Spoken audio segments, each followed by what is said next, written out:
네, 여러분, 안녕하십니까. 오늘 2024년 4월 17일 수요일. 이제 오늘 있는 일들 저하고 함께 하시면은 대충 핵심적인 사항을 파악하실 수가 있습니다. 일단은 어제 있었던 윤석열 대통령의 그 국무회의 모두 발언에 관한 그 이후의 민심 반응, 언론 반응 살펴보겠습니다. 결론부터 말하면 그렇게 호의적이지 않습니다. 날카로운 그런 비판들이 대종을 이루고 있다, 이렇게 볼 수 있는데요. 그러나 다른 한편으로 본다면 언론의 속성이 그렇습니다. 언론의 속성이 대통령이 기자회견을 하건 대국민 담화를 하건 그 이튿날 박수치고 응원하고 환호하고 이런 경우 보셨습니까? 대개 언론은 기본적인 속성이 비판적인 목소리를 유지하는 것이라는 점을 대전제로 들으시면 편안하게 저런 식의 시각으로 나중에라도 보완을 하면 되겠구나, 이렇게 보시면 되지 않을까 싶습니다. 먼저 국민일보 보겠습니다. 아주 그냥 그대로 있는 그대로만 전달을 하고 있는 그런 제목입니다. 국민의 뜻 못 살펴 죄송합니다. 더 낮은 자세로 소통하겠습니다. 그런 제목을 달았습니다.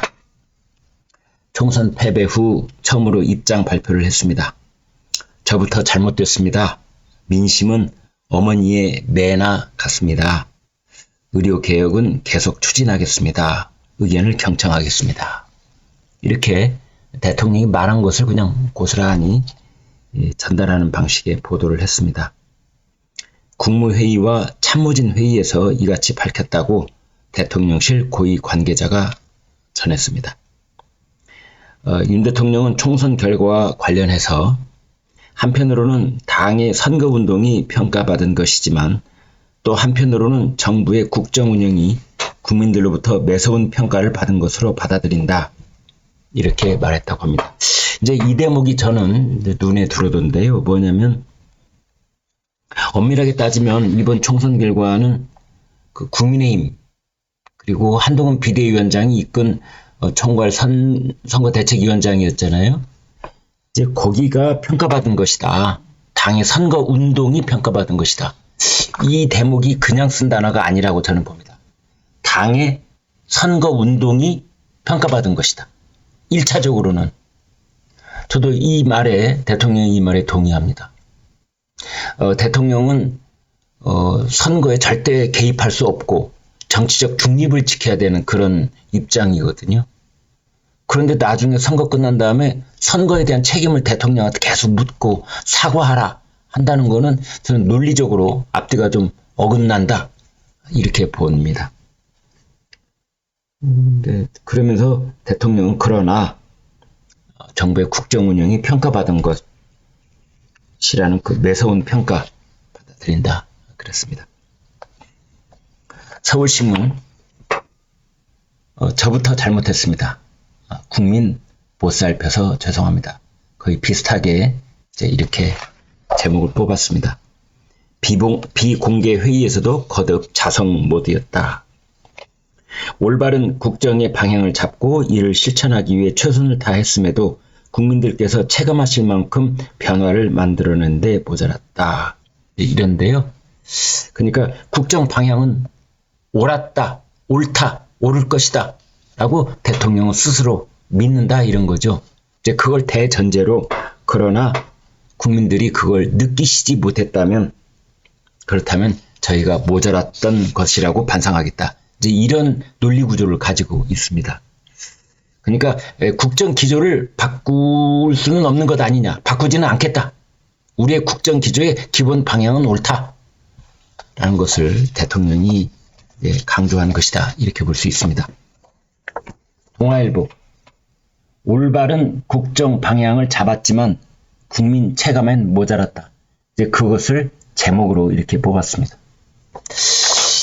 이 제목이 대통령이 가진 생각을 가장 정확하게 짚어내고 있다, 저는 그렇게 봅니다. 대통령 이제 모두 발언 중에 저는 그렇구나라고 했던 대목이 있는데 이런 대목입니다. 무분별한 현금 지원, 포퓰리즘은 나라와 미래를 망치는 것이고 전체주의와 통하는 것이며 우리 미래에 비춰보면 마약과 같은 것이다. 대통령이 구체적으로 언급을 하지는 않았지만 이재명 대표가 1인당 25만 원씩 퍼주자라는 공약을 내걸었었잖아요. 그렇게는 못하겠다. 그런 뜻으로 저는 들렸습니다. 그리고 이거는 앞으로 남은 윤 대통령의 3년 임기 동안 이건 굉장히 중요한 문제다. 돈 퍼주기. 이건 전체주의고 마약과 같은 거고 나라의 미래를 망치는 것이다. 이런 겁니다. 동아일보는 이제 여러 기사를 통해서 대통령의 이 모두 발언을 상당히 비판적으로 접근을 하고 있는데요. 이렇게 보시죠. 불통, 협치, 의료, 해법은 내놓지 않은 상태에서 13분 입장문을 읽은 것 아니냐. 이런 지적을 했습니다. 야당에서도 불통을 반성하는 대신에 변명만 늘어놓은 격이다 라고 했고 여당 내부에서도 국민 눈높이에 부족하다 이런 지적이 있었다고 합니다. 이 신문 계속 보면은 영수회담 그 다음에 협치 계획 이런 것은 언급을 안 하고 그런데 대통령실이 나중에 영수회담 가능성 열려있다 이런 식으로 얘기한 것 아니냐 이렇게 사뭇 좀 이렇게 비꼬는 듯한 그런 제목을 붙였습니다. 입법 협조 발언 하는 것만으로는 부족하다 이런 겁니다. 역시 마찬가지 톤인데요. 의정 갈등, 의사와 정부의 갈등에 대한 해법이 없이 의료 개혁을 계속 추진하겠다라는 말을 대통령이 했는데 의료계에서는 실망을 표시했다. 이제 이런 겁니다. 대통령실은 나중에 이제 추후 설명을 했는데 직속 의료개혁특별위원회 구성의 속도를 내겠다. 이재명 대표가 제안한 공론화 특별위원회에는 거리를 두는 그런 반응을 보였습니다. 아무튼 어제 이제 그 대통령 모두 발언의 형식을 놓고 얘기가 있었는데요. 아무튼 또 일방소통 아니냐? 왜 기자들에게 공개 질문을 안 받냐? 또 일방소통. 공개 질문 516일째 안 받았다. 1년 반 동안 안 받았다. 단호한 어조로 13분간 원고를 읽어 나갔는데 이거는 사과했다기보다는 훈계를 한 것으로 들렸다. 사과보다는 훈계로 들렸다. 이제 이런 반응까지 보도를 했습니다. 한국일보. 대통령이 국민 체감 변화 부족했다. 이런 건데 이것을 성찰 없는 반성문이라고 그렇게 비판을 했습니다. 올바른 국정 방향 실천에 최선을 다했다라고 강조를 했는데 그러면서 세심한 영역에서 부족했다라고 덧붙이는 격이었다. 이것은 이번 총선 패배의 원인을 잘못 짚은 것이다. 대부분 발언을 정부가 맞다고 강조하는 데 초점을 맞췄다. 윤 대통령은 큰 틀에서 국민을 위한 정책이라 해도 세심한 영역에서 부족했음을 통감한다면서 어려운 서민들의 삶을 훨씬 세밀하게 챙겼어야 했다고 말했는데 이건 큰 틀에서 이번 총선 패배의 원인을 잘못 짚은 것이다 라고 한국일보는 보도를 했습니다. 중앙일보는 아주 독특하게 일면 톱 기사를 썼는데요. 윤 대통령이 그러나 하지만 이렇게 접속사 중에서 역접을 15번 썼다. 그리고 4시간 뒤에 국민의 뜻 못 살펴 죄송하다. 라는 대통령실 반응이 나왔다. 라고 보도를 했습니다. 국무회의에서는 올바른 국정 방향을 강조. 그러고 나서 나중에 뒤늦게 참모진 회의에서 국민들의 회초리라면서 총선에 대해서 사과를 했는데, 전문가들은 매번 이러면 진정성이 의심받는다 라고 했다 라는 겁니다. 이날 모두 발언은 대체로 성과를 먼저 말하고 뒤에 반성하는 그런 문장을 갖다 붙이는 형식이었다. 국민, 민생, 정책을 앞세워 그동안 추진한 여러 정책을 일일이 소개하고는, 그러나 하지만 이런 역접의 접속사를 15번이나 쓰면서 이런 정책이 피부에 와닿지 못했다고 아쉬움을 토로했다. 조선일보의 정치부 김승재 기자가 이런 기자 칼럼을 썼습니다. 사과는 국무위원이 아닌 국민에게 해야 하는 것이다. 이제 이런 칼럼을 썼는데, 대통령이 국민에게 사과를 하면서 국민이 지켜보는 생중계 때, 그러니까 국무회의 모두 발언 때 사과를 하지 않고 그 이후에 비공개 회의 때 사과를 한다는 것은 어색한 것 아니냐, 이렇게 얘기를 했습니다. 이번에는 사설 볼까요? 조선일보 사설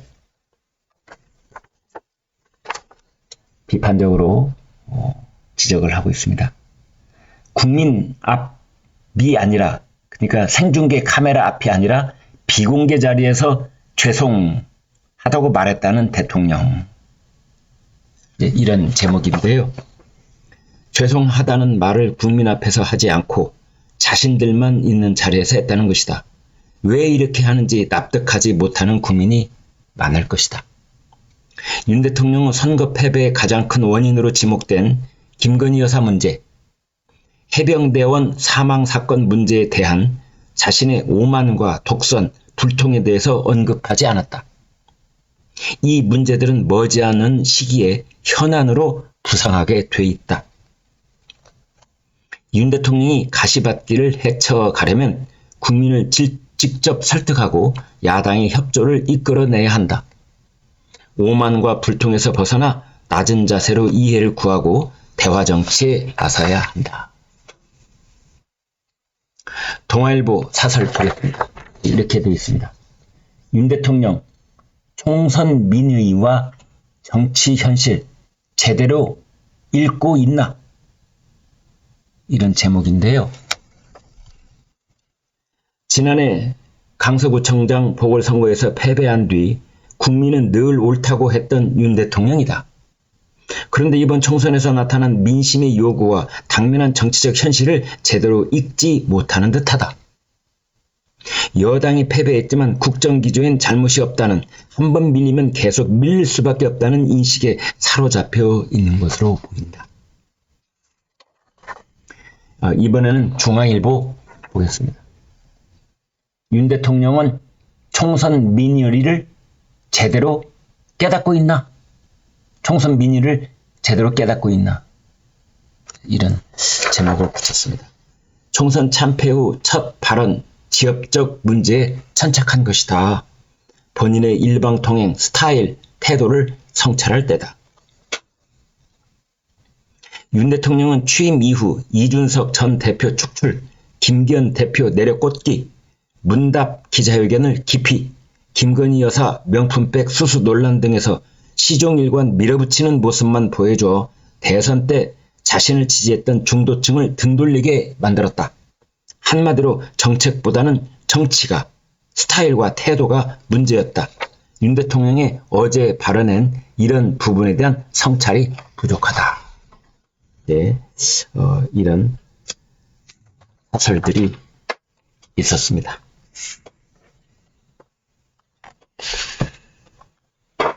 북한 노동신문이 어제 처음으로 우리나라 4월 10일 총선 결과에 대해서 언급을 했습니다. 국민의힘이 대참패를 했다. 윤석열 정권에 대한 심판을 한 것이다 라고 북한이 반응을 보였습니다. 지금 국무총리 인선, 비서실장 인선 계속 늦어지고 있는데요.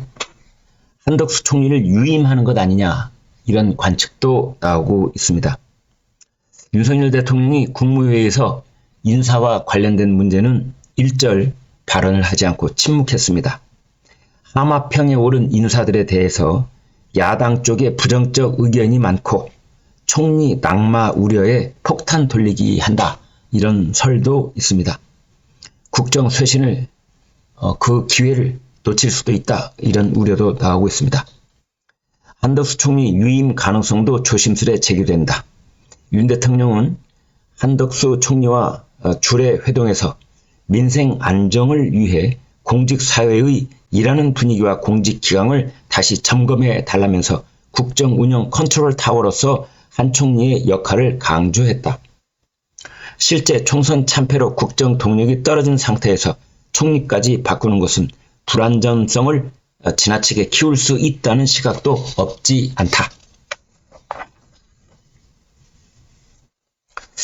자, 이번에는 이재명 대표 얘기로 넘어가 보겠습니다. 조선일보 보겠습니다. 경쟁자가 없다 라면서 이재명 대표 연임 띄우는 민주당, 당대표 연거푸 두 번째 하라, 이런 분위기를 띄우고 있다, 이런 뜻입니다. 민주당의 당대표 연임한 전례는 없다.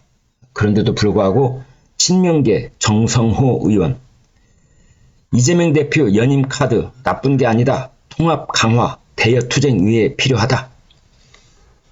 또 박지원 당선인도 이재명 대표가 맡아줘야 한다, 이런 목소리를 내고 있고요. 그런데 일단 당 전체를 본다면 친명 민주당 그리고 친문 조국당, 이렇게 쪼개질 가능성이 있다. 조국의 대선 주자 부상하는 것을 차단하기 위해서 이재명 대표가 더 강한 리더십 구축에 나설 것이다, 이런 관측도 나오고 있습니다. 사진 한 장 보실까요? 네. 이재명 대표 재판받으러 가는 사진입니다. 동아일보에 실린 사진인데요. 아주 얼굴 표정이 고약하죠. 아마 이런 사진, 이 순간적으로 얼굴 표정이 이렇게 잡힌 것 같은데 햇볕 때문에 이런 표정이 됐을까요?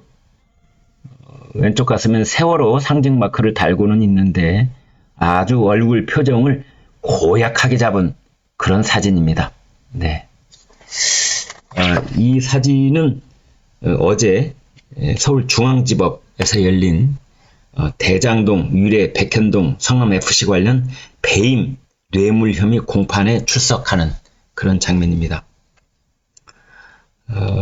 이 자리에서 이제 이재명 대표는 이화영 경기도 평화부지사를 둘러싼 술자리 진술 회유 논란 있었잖아요. 그것에 대해서 검찰이 폐쇄로 CCTV 출정 기록 담당 교도관 진술을 확인하면 간단하다. 그거 해달라. 이렇게 검찰을 압박하기로 했습니다. 그런데 아주 표정이 모든 걸 말해줍니다. 이재명 대표의 속마음, 이 사진 한 장으로 다 드러나는 것이 아닌가, 이런 생각을 하게 됩니다. 조선일보 보겠습니다. 이재명은 이화영 술자리 회유가 사실일 것이다 그랬는데 쌍방울 관계자는 검찰청 알고나 하는 소리냐, 그 술자리라니 그런 거 못하는 구조로 되어 있다, 이렇게 반박을 했습니다. 동아일보 보겠습니다. 이재명, 이화영 술판 회유한 것 100% 사실로 보인다 그랬는데 검찰에서는 상상조차 못할 주장이다, 허위사실 급조한 것이다, 이렇게 맞받아 쳤습니다. 그 조사를 앞둔 피의자들이 대기하는 장소, 이제 여기에 술자리를 벌였다는 건데 이 내부에 CCTV는 없는 것으로 전해졌답니다. 수원지검 측은 해당 공간에서 식사는커녕 조사도 이루어지지 않은 것으로 파악하고 있다고 합니다. 자, 이번에는 조국 혁신당과 민주당 사이 지금 어떤 기류가 흐르고 있는지 보겠습니다. 동아일보. 조국당을 교섭단체로 만든다고? 아, 그러면 안 되지. 견제에 돌아선 민주당. 조국당이 교섭단체 되면 그거 안 될 말이야. 안 돼. 정치적 도의상 그래서는 안 돼. 이렇게 견제로 돌아섰다는 민주당. 그리고 교섭단체가 되기 위해서는 의석이 20석이 돼야 되는 것인데 지금 그렇습니다. 이걸 이제 10석으로 낮춰달라라는 구성 요건 완화. 민주당이 총선 전에는 그런 얘기를 흘렸었거든요. 그런데 지금 와서는 아니 될 말이다. 그리고 의원 꿔주기도 절대 안 된다. 뭐 민주당 의원을 조국 혁신당이 꿔달라고? 또는 뭐 다른 제3지대에 있는 당 의원을 꿔달라고? 그것도 안 돼. 지금 이런 입장이라는 거죠. 화장실 들어갈 때와 화장실 나올 때 완전히 입장이 달라지는 것이죠. 총선 전에는 이제 의원이 20명이 돼야 교섭단체 되기로 돼 있는 걸 10명으로 낮출 수도 있다는 식으로 얘기를 반복했었는데 이제 조국 혁신당의 존재감이 커지자 민주당 쪽에서 말을 바꾸고 있다. 볼 수 있는 겁니다. 조국 혁신당이 캐스팅 보트를 쥘 경우에 결국 주도권을 잃을 수도 있다는 우려가 나오면서 민주당이 견제에 나선 것이다. 최근에는 이런 논란이 하나 있습니다. 조국 대표가 자기네 당은 이제 국내선 탈 때는 비즈니스석 금지하겠다. 그랬더니 국민의힘 김웅 의원이 조국 대표 본인 당신이 2주 전에 비즈니스석 탔잖아. 김포에서 제주까지 가면서 그러면서 또 무슨 헛소리야. 내로남불 아니야. 이래가지고 이게 아주 화제입니다. 지인은 비즈니스석 타놓고 그리고 비즈니스석 금지하자고? 참 저는 이런 걸 보면 말이죠. 정신구조를 이해하지 못하겠어요. 자기는 엊그제 비즈니스석 타놓고서 오늘 아주 얼굴 뻔뻔하게 비즈니스석 금지 국내선은 정말 기가 막히고 코가 막히는 사람들입니다.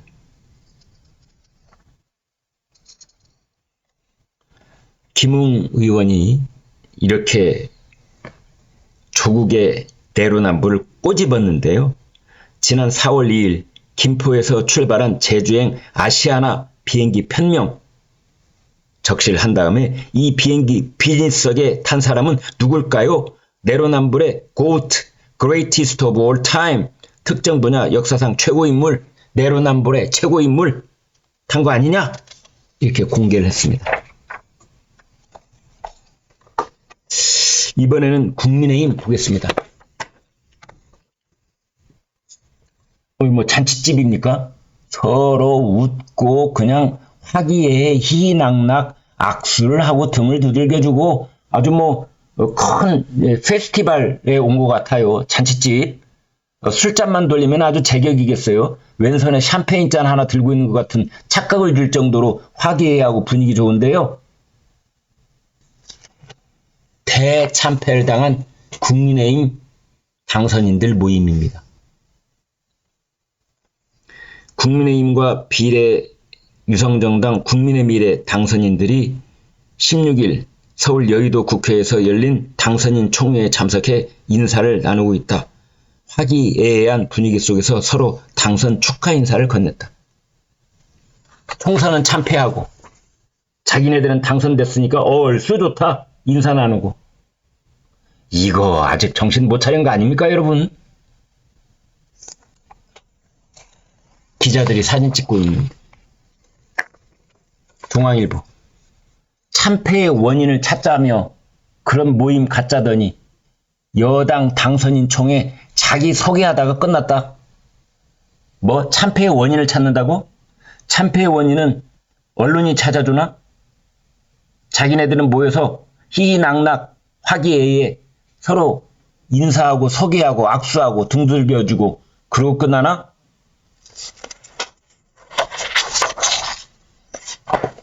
조선일보 보겠습니다. 총선 참패에도 조용해도 너무나 조용한 여당, 총선을 진 당 맞아? 혹시 이겼다고 착각하고 있는 거 아니야? 당선자 총회에서 비상대책위원회 논의, 구체적 결론 못 내려 리더십 공백. 중앙일보가 이준석 대표 인터뷰를 했는데요. 이런 제목을 뽑았군요. 이준석 대표가 하는 말, 여야의 80년대생 모임을 추진하겠다. 그러니까 30 몇 살, 이제 이런 거죠. 전위대 정치를 바꿀 것이다. 3말 4초 80년대생 모임을 추진하겠다. 이런 얘기를 했습니다. 그런데 이 자리에서 윤 대통령에 대한 정치적 평가가 끝났다. 이제라도 4년 중임제 개헌을 해야 한다. 이런 말을 했습니다. 이제 그런데 김건희 여사 종합특검에 대해서는 반대한다는 입장을 또 밝히기도 했습니다.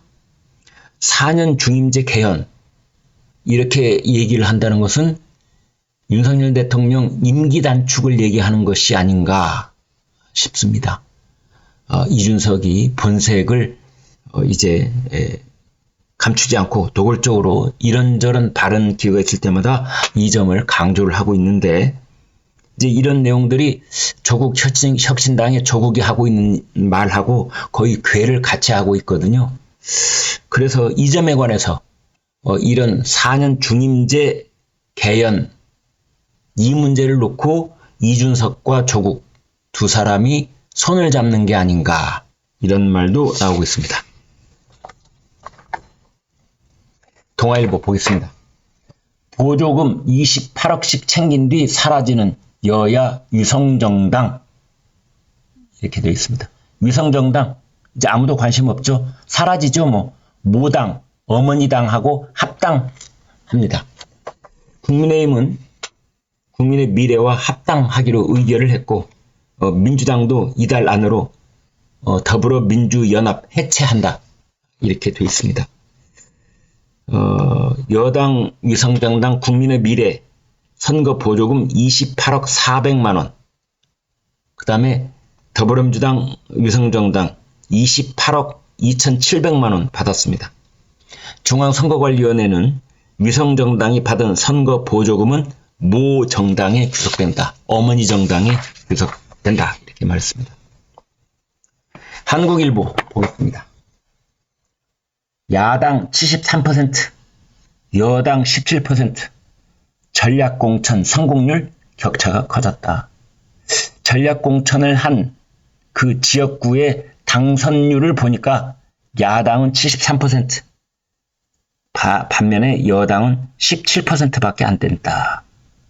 이제 이런 분석입니다. 전체 지역구 결과보다 더 벌어져 있다. 최대 승부처인 경기도 15곳에서 여당은 전패를 했다. 맞대결을 벌인 10곳에서도 야당이 8곳을 압승했다. 동아일보 보겠습니다. 검찰이 김수현, 그러니까 문재인 정권 때 청와대 정책실장, 부동산 담당하는 사람입니다. 서울에 있는 구 단위로 부동산 통계도 조작 지시를 했다. 검찰이 국회에 공개한 공소장을 보니까 통계법 위반 횟수까지도 다 적시가 되어 있다. 김수현, 김상조 10회, 김현미 7회.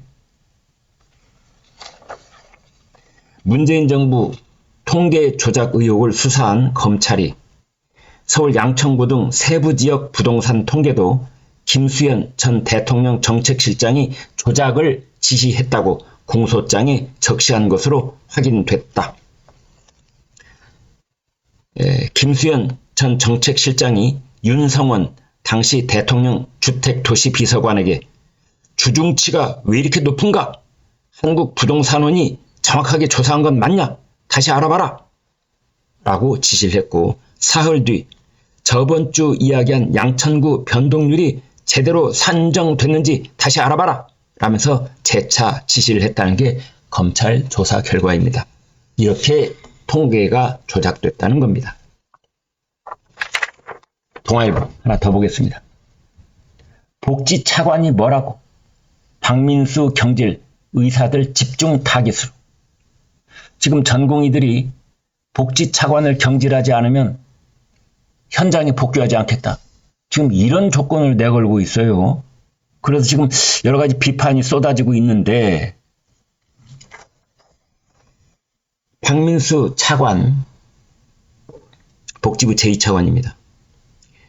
복지부에 30년 동안 근무를 해온 전문가라고 볼 수 있습니다. 따라서 기재부 출신 장관 대신에 스피커 역할을 맡아왔는데, 그러면서 의사들이 특권의식에 절어있다, 이렇게 일단 강경 발언을 해온 것도 사실입니다.